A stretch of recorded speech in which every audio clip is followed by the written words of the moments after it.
Today, the 14th of August, is Naga Independence Day. It was declared in the year 1947 by Naga National Council, one day before declaration of India's Independence Day.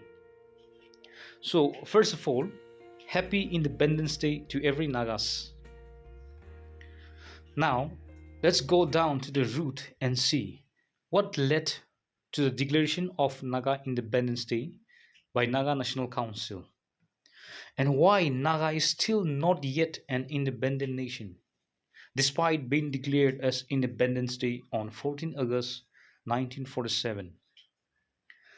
So, before the arrival of the British in Naga Hills, the Nagas were not under any foreign rule, nor under India or Myanmar.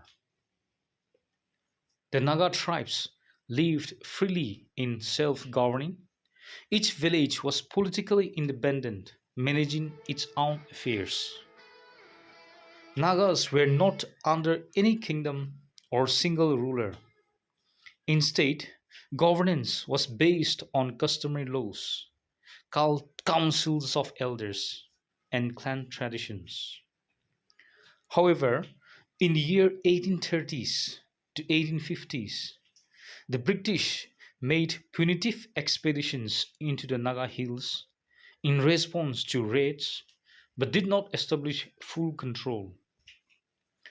In the year 1878 to 1880, large-scale British military campaigns conquered over major Naga villages.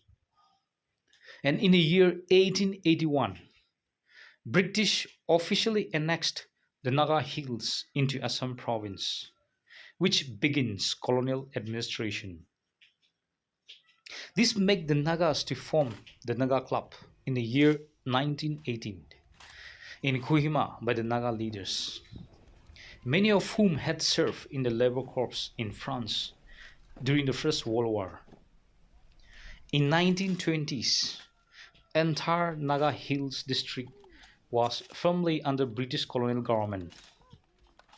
Therefore, Naga Club submitted a memorandum to the Simon Commission in the year 1929, stated that Nagas should be left alone when the British leave India, as Nagas were free from before the arrival of the British, and not to be merged with India or Burma, now Myanmar.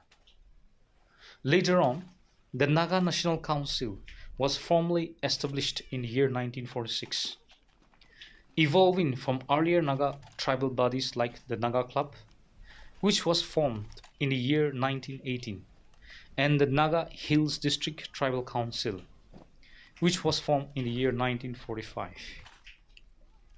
The formation of Naga National Council was mainly led by Z.Phizo, T. Sakri, Imkon Meren, and other Naga leaders, steering the Naga National Council towards declaring Naga Independence Day on 14 August 1947. However, it was initially spearheaded by T. Aliba Imti Au as the first president in the year 1946, before Phizo took dominant leadership and became president later in the year 1950. Thus, on 14 August 1947, one day before India's independence, Naga National Council publicly declared Naga Independence Day. The declaration was sent to the Government of India, Britain, and the United Nations. Unfortunately, the Naga National Council's declaration of Naga Independence Day on 14 August 1947 was not recognized by India or the international community. And subsequently, political and military developments kept the Naga areas within India's control. And so, without recognition, the declaration did not make legal standing in international law as a sovereign nation. Thus, Naga did not become an independent nation, though the Naga people had declared Naga Independence Day on 14 August 1947. Nevertheless, the Naga Independence Day declaration was symbolic, historical, and politically meaningful for the Naga people, though it was not recognized internationally. It was the first formal public statement by Naga leaders that Nagas are distinct people with a right to self-determination. By declaring independence a day before India, the Naga people sent a strong message that Nagas did not formally join the Indian Union. It was out of compulsion. The event brought together different Naga tribes under a single political platform at a crucial moment in history. It strengthened the Naga National Council legitimacy among the Nagas and became a common reference point for the Naga national movement. Even without recognition, the declaration created a record in history that Nagas had openly opposed inclusion into India and Myanmar from the very beginning. This is a strong evidence from the history of the Nagas' aspiration to have self-determination. The day has become a symbol of pride and resistance, reinforcing the idea that Nagas are a separate nation in identity, culture, and history. Commemorating 14 August each year helps keep the movement alive across generations.